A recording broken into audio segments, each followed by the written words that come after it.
Hello दोस्त hello दोस्तों, नमस्कार, गुड मॉर्निंग, सुप्रभात, शुभ संध्या। कैसे हो आप सब?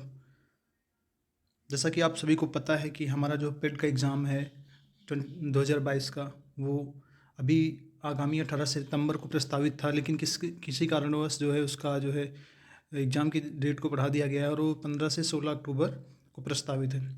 तो उसी के सिलेबस के अकॉर्डिंग हमने जो है यूपी ट्रिपल एस सी पेड के लिए एक सीरीज स्टार्ट की है।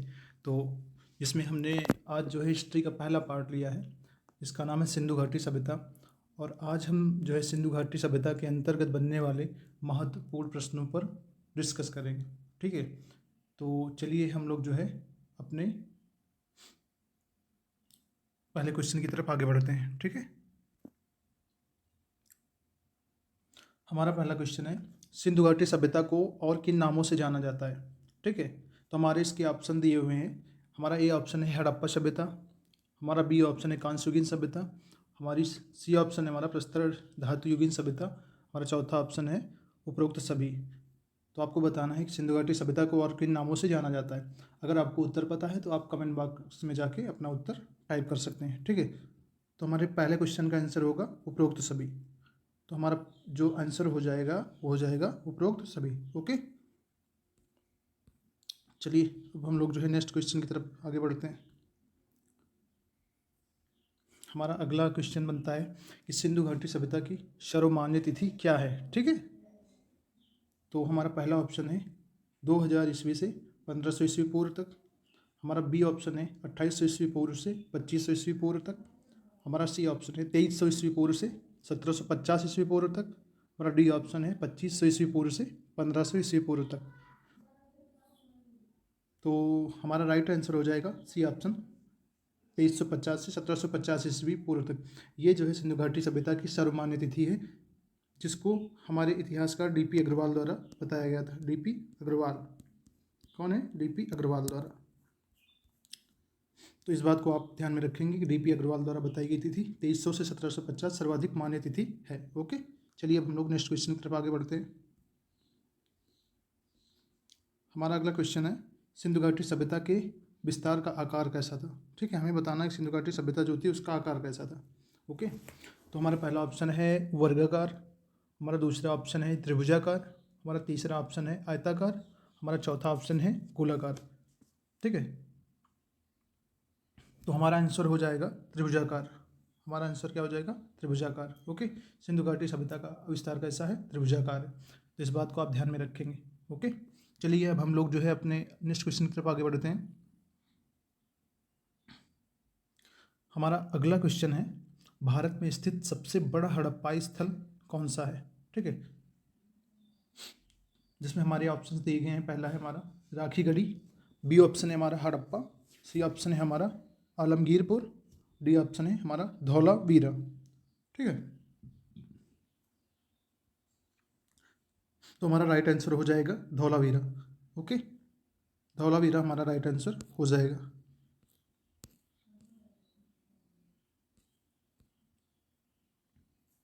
चलिए अब हम लोग जो है नेक्स्ट क्वेश्चन की तरफ आगे बढ़ते हैं। ओके, हमारा अगला क्वेश्चन है,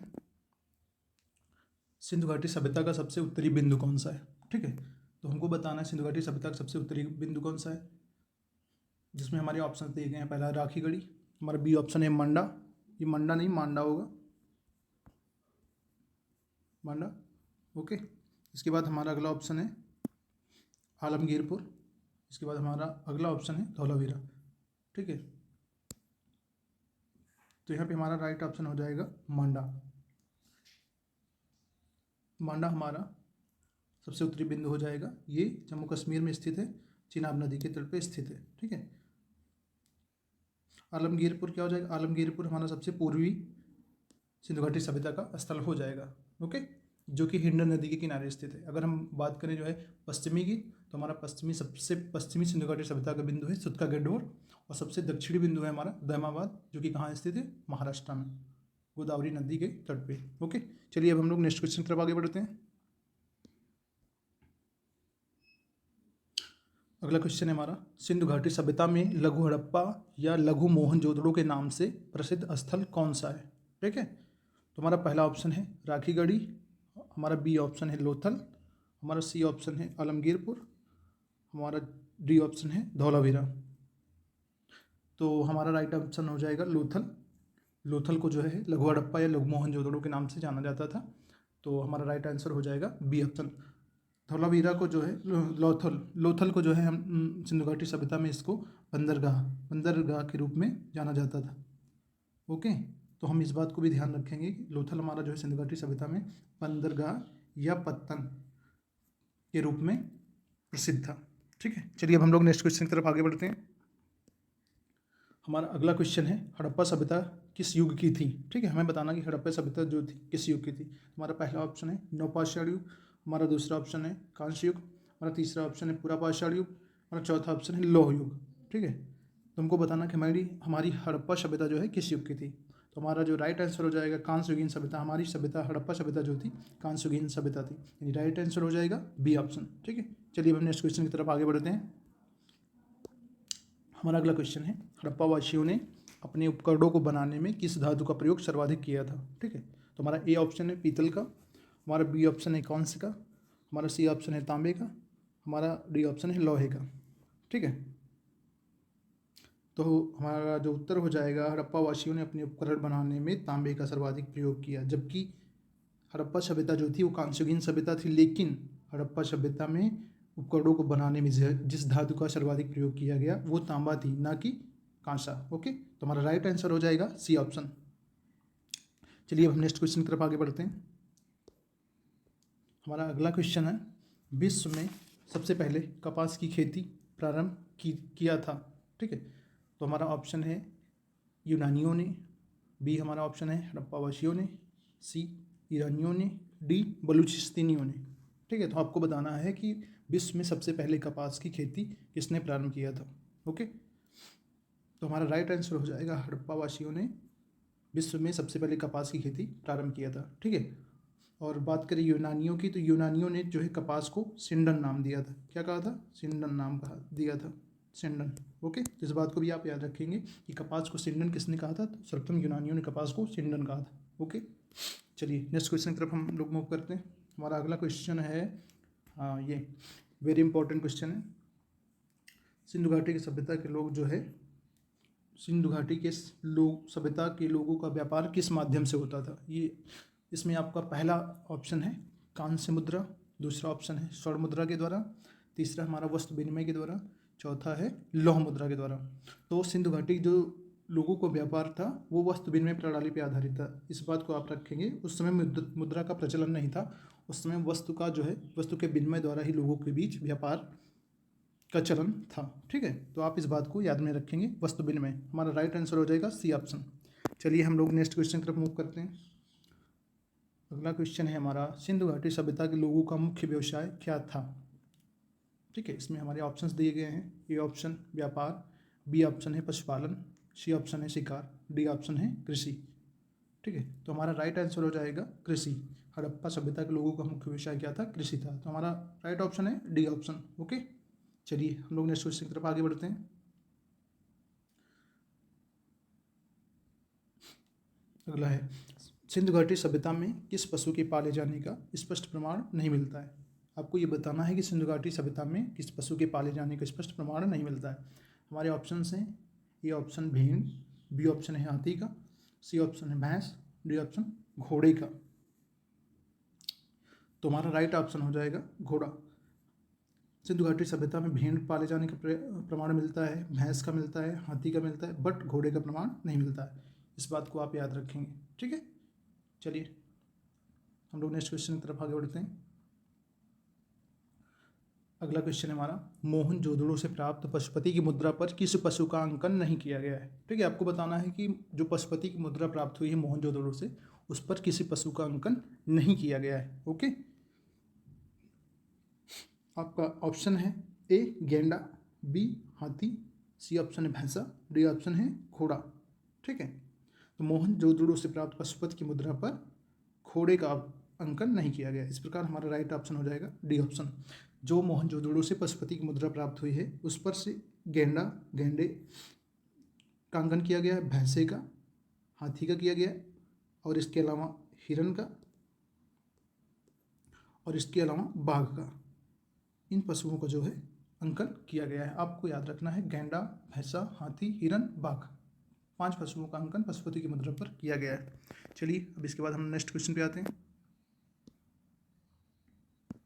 अगला क्वेश्चन है हमारा,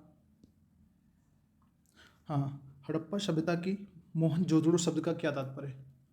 ओके, जो मोहनजोदड़ो हड़प्पा स्थल था उसका क्या मतलब है? ए ऑप्शन है हमारा मुर्दों का टीला, बी ऑप्शन है काले रंग की चूड़ियाँ, सी ऑप्शन है पहाड़ों का टीला, डी ऑप्शन है बालू का टीला। ओके, तो हमारा मोहनजोदड़ो का तात्पर्य हो जाएगा मुर्दों का टीला। इस प्रकार ए हमारा राइट ऑप्शन हो जाएगा। मोहनजोदड़ो को और क्या कहते हैं? मोहनजोदड़ो को नखलिस्तान भी कहा जाता है। नखलिस्तान, मोहनजोदड़ो को नखलिस्तान भी कहा जाता है। ठीक है, इस बात को याद रखिए। मोहनजोदड़ो का शाब्दिक अर्थ होता है मुर्दों का टीला। ओके, चलिए इसके बाद हम लोग नेक्स्ट क्वेश्चन पे आ जाते हैं। हमारा अगला क्वेश्चन है, हड़प्पा सभ्यता में बिना दुर्ग के एकमात्र नगर कौन सा था? ओके, तो हमारे ऑप्शन हैं, A option Kalibanga, B option है हड़प्पा, सी ऑप्शन है मोहनजोदड़ो, डी ऑप्शन है चन्होदड़ो। ठीक है, ये चौहदड़ो है, चौहदड़ो, टाइपिंग एरर है। तो हमारा राइट ऑप्शन हो जाएगा चौहदड़ो। हड़प्पा सभ्यता में चौहदड़ो एक ऐसा स्थल है जो कि बिना दुर्ग का था। ओके, तो हमारा राइट ऑप्शन हो जाएगा डी ऑप्शन। तो दुर्ग का मतलब क्या होता था? दुर्ग का मतलब होता है हड़प्पा सभ्यता में जो इलाका होता था वो एक प्राचीर से घिरा हुआ होता था। ठीक है, जिसको ये लोग 2 भागों में बांट दिया करते थे, पूर्वी भाग और पश्चिम भाग। ओके, पश्चिमी भाग में जो है प्रशासकीय वर्ग रहा करता था और पूर्वी भाग में जो है सामान्य वर्ग निवास करते थे। ठीक है, चलिए इसके बाद हम लोग नेक्स्ट क्वेश्चन पे आ जाते हैं अपना। हमारा अगला क्वेश्चन है, हड़प्पा वासियों की मुख्य खाद्य फसल कौन सी थी? ठीक है, तो हमारा पहला ऑप्शन है चना एवं मटर, हमारा बी ऑप्शन गेहूँ एवं चावल, हमारा सी ऑप्शन चावल एवं मटर, हमारा डी ऑप्शन है गेहूँ एवं जौ। ओके, आपको बताना है कि हड़प्पा वासियों की मुख्य खाद्य फसल कौन सी थी। तो हमारा राइट ऑप्शन हो जाएगा गेहूँ और जौ। गेहूँ और जौ जो है हड़प्पा वासियों की मुख्य खाद्य फसल थी। ओके, इस प्रकार 16 का डी नंबर आंसर हो जाएगा। ओके, इसके बाद चलिए हम नेक्स्ट क्वेश्चन पे आ जाते हैं। हमारा अगला क्वेश्चन है, हड़प्पा सभ्यता की खोज किस वर्ष हुई थी? ठीक है, आपको बताना है हड़प्पा की खोज किस वर्ष हुई थी। तो इसमें आपको ऑप्शन दिए गए हैं 1935, इसके बाद अगला ऑप्शन है आपका 1942, इसके बाद 1901 और इसके बाद डी ऑप्शन है आपका 1921। ओके, आपको बताना है हड़प्पा की खोज किस वर्ष हुई थी। तो हमारा राइट ऑप्शन हो जाएगा हड़प्पा की खोज 1921 में हुई थी, डी ऑप्शन आपका राइट है। अगर बात करें आप मोहनजोदड़ो की, इसके अलावा अगर हम बात करें मोहनजोदड़ो की, तो मोहनजोदड़ो की खोज हुई थी 1922 में। इसके जस्ट बाद 1922 में मोहनजोदड़ो की खोज हुई थी। ओके, चलिए इसके बाद हम लोग नेक्स्ट क्वेश्चन पे आ जाते हैं। हमारा अगला क्वेश्चन है, आज़ादी के बाद भारत में खोजा जाने वाला प्रथम हड़प्पाई पुरास्थल कौन सा था? ओके, आज़ादी के बाद सबसे पहले खोजा जाने वाला पुरास्थल आपको बताना है। तो हमारा ऑप्शन है, ये ऑप्शन रोपड़, हमारा बी ऑप्शन है बनावली, हमारा सी ऑप्शन है लोथल, हमारा डी ऑप्शन है कालीबंगा। ओके, तो हमारा राइट आंसर हो जाएगा रोपड़। आज़ादी के बाद खोजा जाने वाला पहला हड़प्पाई पुरास्थल कौन सा है? रोपड़। इसकी खोज कब हुई थी आपको पता होना चाहिए, 1953 में इसकी खोज हुई थी। ओके, इसके बाद बात करें लोथल की, तो लोथल की खोज हुई थी 1954 में। 1954 में जो है लोथल की खोज हुई थी। और बात करें कालीबंगा की, तो इसकी खोज हुई थी 1961 में। 1961 में कालीबंगा की खोज हुई थी। ओके, इस बात को भी आपको याद रखना है, रोपड़ के साथ साथ लोथल का, कालीबंगा का, मोहनजोदड़ो का और हड़प्पा का, इसका सन आपको याद रखना है। चलिए इसके बाद हम लोग नेक्स्ट क्वेश्चन पे आ जाते हैं। अगला क्वेश्चन है हमारा, लोथल किस नदी के किनारे स्थित था? ठीक, लोथल जो कि हड़प्पाई पुरास्थल था, इसको जो है बंदरगाह के रूप में भी जाना जाता था। इसको बताना है आपको किस नदी के किनारे स्थित था। हमारे ऑप्शन है, ए सतलज नदी, बी घग्गर नदी, सी सरस्वती नदी, डी भोगवा नदी। तो हमारा राइट ऑप्शन हो जाएगा भोगवा नदी, यानी हमारा राइट ऑप्शन डी हो जाएगा, भोगवा नदी के किनारे लोथल स्थित है। ओके, चलिए इसके बाद नेक्स्ट क्वेश्चन पे आ जाते हैं हम लोग। हमारा आखिरी क्वेश्चन है ये। ठीक है, मालिक के शव के साथ कुत्ते को दफनाए जाने का साक्ष्य कहाँ से प्राप्त हुआ है? ओके, हमारा ऑप्शंस हैं, ए लोथल, बी रंगपुर, ये रनकपुर नहीं रंगपुर लिखा हुआ है, रंगपुर। सी कालीबंगा, डी रोपड़। ओके, तो हमारा राइट ऑप्शन हो जाएगा रोपड़। रोपड़ में जो है माली के साथ कुत्ते को दफनाए जाने का साक्ष्य प्राप्त हुआ है, यानी राइट ऑप्शन आपका हो जाएगा डी ऑप्शन। तो इस तरीके से हम लोगों ने जो अपना 20 क्वेश्चन का सेट था वो ख़त्म किया है। इसके बाद हम लोग सिंधु घाटी सभ्यता पे एक वीडियो और लेके आएंगे, उसके बाद हम लोग जो है आगे के सिलेबस पर आगे बढ़ जाएंगे। ठीक है, तो उम्मीद करते हैं आप लोगों को ये वीडियो पसंद आया होगा, और अगर पसंद आया तो लाइक शेयर और सब्सक्राइब करना ना भूलें। मिलती है आपसे नेक्स्ट वीडियो में, तब तक के लिए धन्यवाद, गुड बाय, थैंक यू।